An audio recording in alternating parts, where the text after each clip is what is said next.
A lot has been said over the years regarding DmC Devil May Cry, the rebooted Devil May Cry title that came out in 2013 after Capcom decided that they wanted to go in a different direction. Um, it's probably one of the most hated niche games of all time. To say that it's the most hated outright wouldn't exactly be accurate just because it's an entry in a mostly niche, mostly unknown franchise where the best-selling game has sold still less than 10 million copies. And in a landscape where games like, Madden sell 30 million copies a year, it's hard to stand out as one of the most hated games in a world saturated and dominated by games like that. However, amongst the people that actually give a damn about Devil May Cry, it's hard to talk to someone who's a fan of the franchise that does not hate that game. Now, a long time has passed. It's been 10 years since the definitive edition of the game came out, which made a lot of improvements, and 12 years since the vanilla game came out on 360 and PS3. Now that we have a proper Devil May Cry 5 and the franchise either had a proper send-off or a fitting and functional return that leaves a lot of us optimistic, to say the least, about the future, it's time, I think, to go back and revisit that game and talk about whether or not it deserved all of the hate that it got. Now, to give this game a fighting chance, I will be talking about the definitive edition of the game, which is the one that I played most recently. I played this game a couple of years ago, at the recommendation of a good friend of mine who's a big fan of the franchise and wanted to stand up for that game. At the time, I thought it was crazy. I'm like, why would you ever defend a game like this if you're a real Devil May Cry fan? The thing is, though, it doesn't matter if you're a real fan of something. The only thing that determines being a fan of a thing is liking it. Beyond that, it doesn't matter. So after a bit of convincing, he talked me into giving the game a second chance. He dropped it off at my house, and I played it. I played through it, and in a sick, twisted way, I enjoyed it. I want to focus on gameplay first, because that's where the definitive edition makes the most improvements, really the only improvements. It included the Virgil DLC. I didn't play it because I didn't care. I know that playing as Virgil is a big selling point in Devil May Cry ever since the third game got its special edition. Every Devil May Cry game since 2005 has had a re-release where you buy the game again, but this time you can play as Virgil. DmC 4 had it, DmC 5 had it, hell, even Marvel vs. Capcom 3 had it, But, one thing that was a huge pet peeve of mine in the original game, A, is that it was way too easy, and B, there were color-coded enemies that, forced you to use a certain type of weapon to do damage to them, otherwise it would bounce off and it would do no damage and you couldn't continue your combo. I hated that because Devil May Cry is about expressive combat, using everything at your disposal to come up with your own combos and play the game in the most fun way possible. And while designing the game in that way does encourage you to use more than one weapon, it forces you to play the game in a quote-unquote correct manner. And that's not something that I've ever wanted out of Devil May Cry.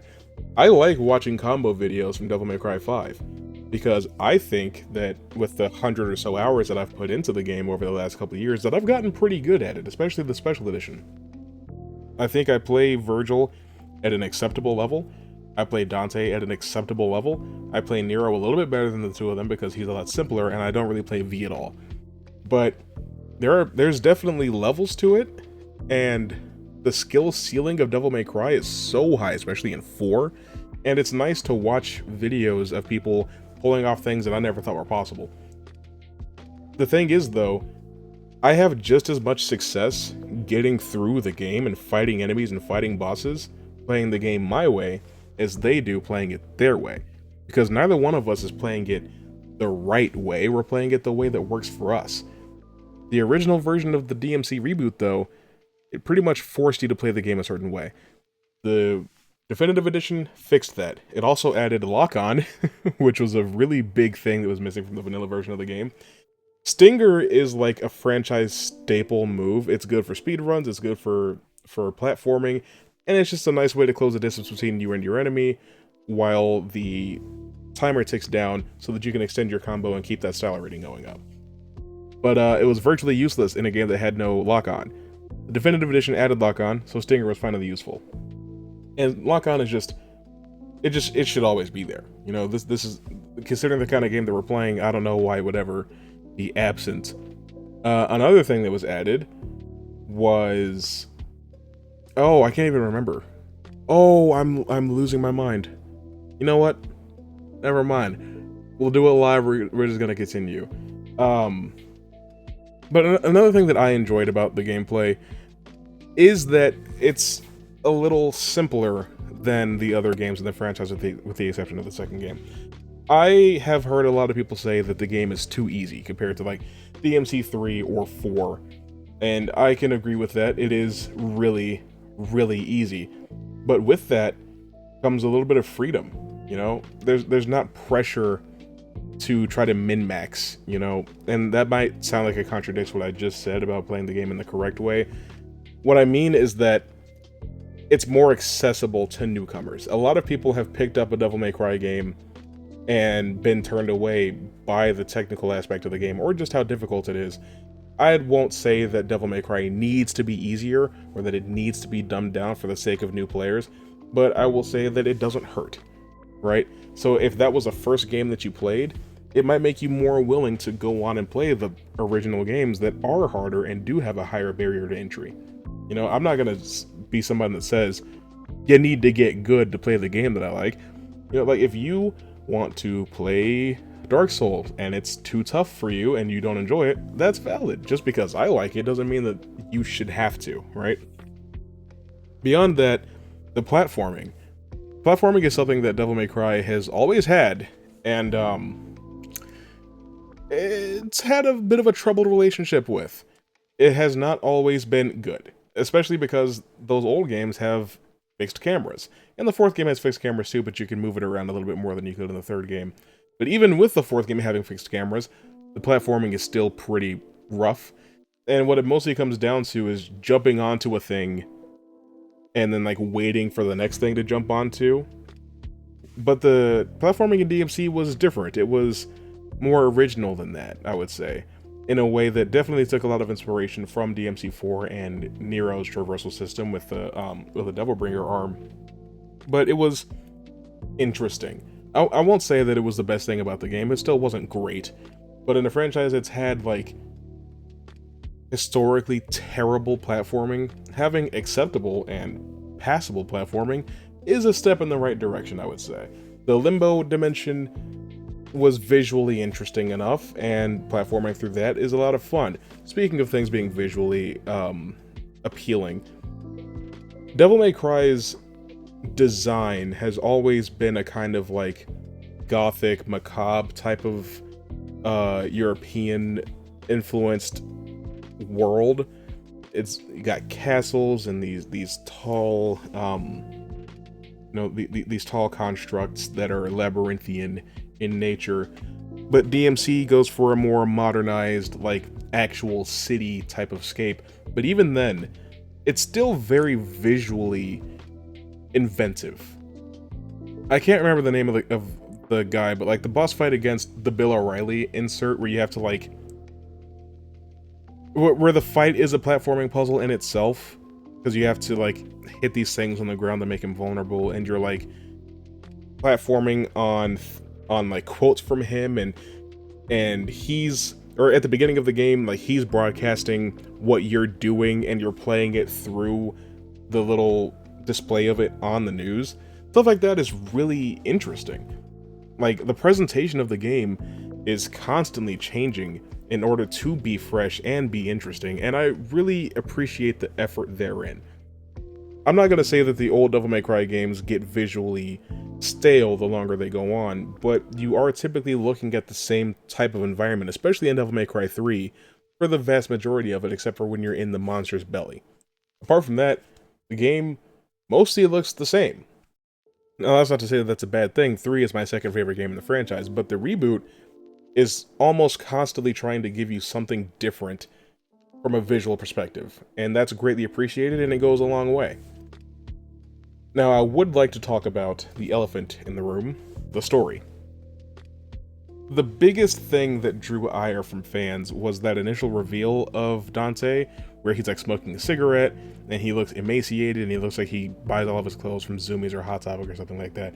Not that Zoomies or Hot Topic are bad stores to shop at, but that's just not how Dante is typically dressed. He's known for wearing a long, flashy red coat, you know, having some distinctive flair to his outfit.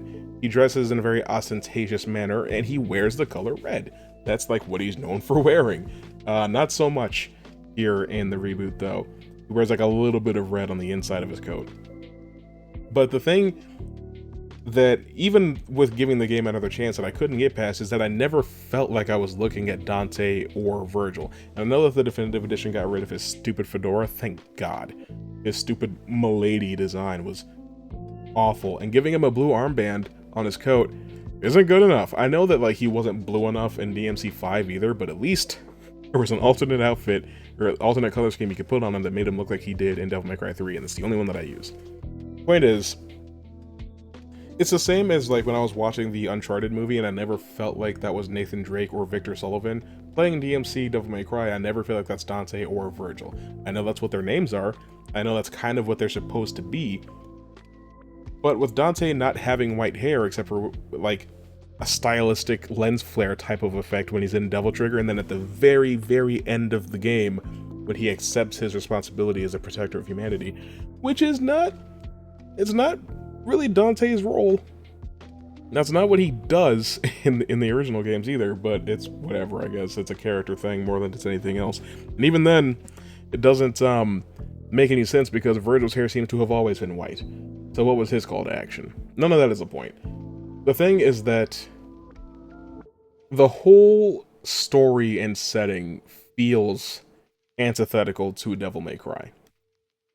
It tries to go this route of like having political commentary and allegory for capitalism and consumerism, and it's this like anti-establishment American type of thing, but it's like that's just not what Devil May Cry is. I never thought that Devil May Cry took place in America, personally speaking.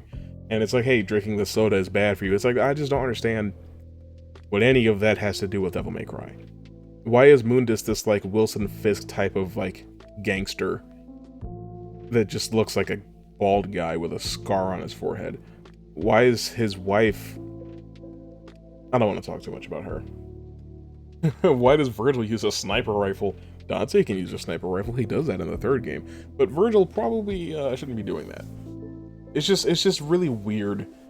And even though I think that the game itself isn't terrible, it's not the worst thing I've ever played, I still hesitate to call it a good Devil May Cry game because of stuff like that. I think if it were called anything else, the game would be received a lot better than it was. I've seen people say that it would have been iconic if it was called something else. That I don't necessarily believe. But I do think that with being called Devil May Cry, it comes with a certain level of expectations. Just like with the recent show, it may not be horrible, but it's not what you expect from something called Devil May Cry. So I guess I say all of that to say, if you have not played the reboot game because of one thing or the other, you think it's a betrayal of the character or the world, I would say to at least give it a shot. You know, it's probably pretty cheap these days. I mean, it's been out for 10 years, the definitive edition at least. You can get a PS4 copy for like 10 bucks. I know because I've done it before. So give it a try, see what you think of it, and maybe you'll have your eyes opened. I won't say that it's going to be a life-changing experience. It's probably not going to break your top 3 favorite Devil May Cry games, but it's not my least favorite. And I'm going to say something really crazy here. I like it more than Devil May Cry 4 Special Edition. So, if that means anything to you, then I would say to give it a try. Still not in my top 3, but I do like it more than the 4th game, so. All that being said, that's all I really have for you guys today. See you later.